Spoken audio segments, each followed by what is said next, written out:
Let's discuss arrays more in depth. Array subscripts. Arrays can contain any one type of value, either primitive values or references. Subscripts are used to access specific array values. For example, you have different counts listed below: 0, 1, 9, and 10.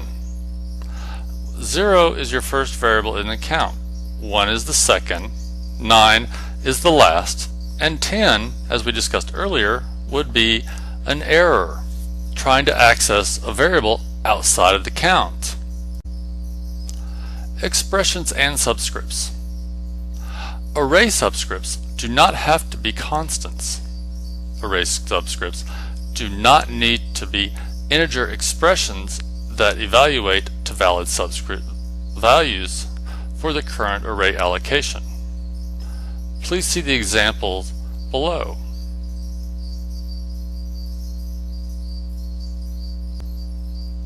Array initialization. Arrays can be initialized by giving a list of their elements. If your list contains n elements, the subscripts will range from 0 to n minus 1. You do not need to allocate the array explicitly after it is initialized. Look at the example below. You have int, open close brackets, primes equals, and then in the brackets 2, 3, 5, 7, 11, and so on. Initializing an array of strings. Look at the code below and the example of the array of strings. Your string and the names, you have Sunday, Monday, Tuesday, and the rest of the days a week. The procedure is that it will print the days of the week in the output. Here's an example of a simple count and how it will appear in your list. Aliases. It is possible to have two different variables refer to the same array. When this happens, these variables would be called aliases. Creating aliases, however, is not a good programming practice.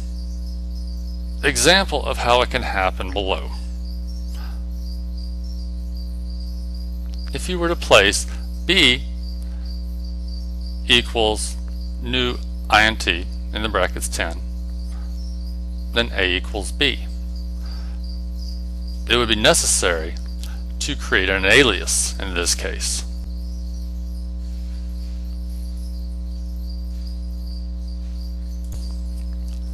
Take a look at the example below of the days of the week.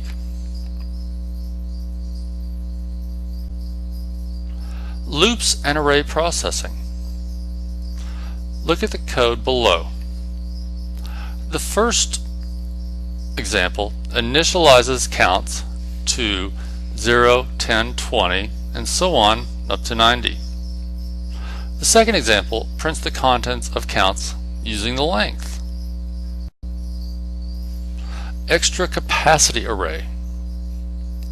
Arrays cannot grow after they have been allocated.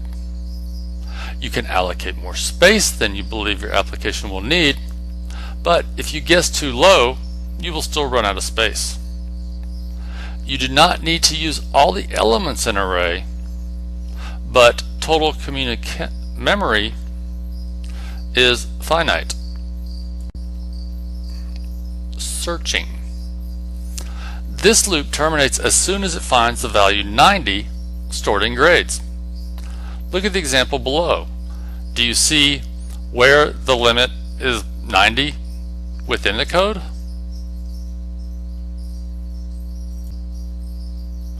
Processing parallel arrays. This loop counts the number of students whose performance improved from the first test to the second.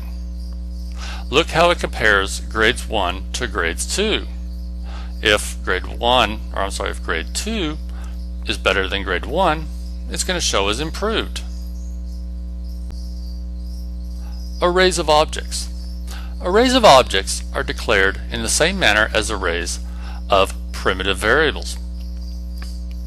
Assuming that a class student was declared elsewhere, a client application could declare and allocate an array of 10 students using the example below. Passing arrays as arguments. When an array is passed as an argument to a method, what is passed is a pointer to the array, not a new array.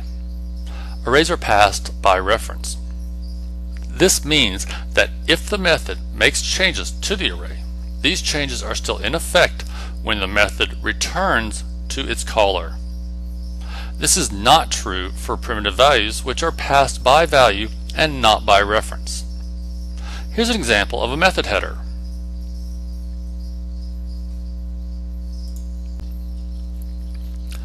When searching for INT values, you can test for exact matches using the information. Comparing two double values for equality will not always give a correct result. A better comparison for doubles is listed below. Epsilon should be as small a value as is acceptable for your application.